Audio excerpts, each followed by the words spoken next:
Kamiti ya bunge ĩgiĩ hinya ũrĩa tũhũthagĩra ĩtongoretio nĩ mũikarĩri gĩtĩ wao David Gĩkaria ĩrĩa ĩkinyĩtie gĩcigo-inĩ kĩa ũmbunge kĩa Mwingi ya gatagatĩ kwaranĩria na aikari igũrũ rĩa mũbango wa thirikari kwenja makara mwena wa Moi. Tumetumwa hapa na spika wa bunge, tumetumwa hapa na rais na serikali yake kwenda kusikiza watu wa Moi.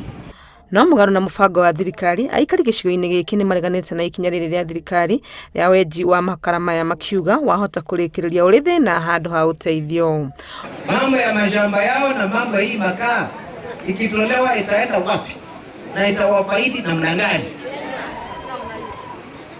Tangu iko idisikatwe huko Moi, hakuna yeyote kutoka kwa serikali yetu ama kwa wizara yoyote either ya mining ama ya energy kuja kuhamasisha community.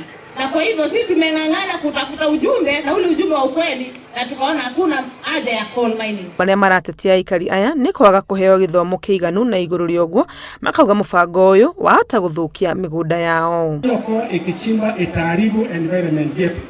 Unasikia vizuri? Na nawaambia msidanganywe na mtu.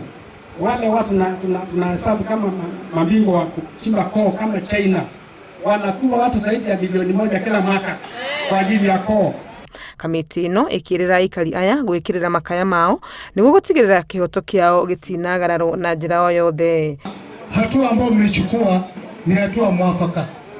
Manake kila mtu ako na haki yake ambayo iko kwa katiba.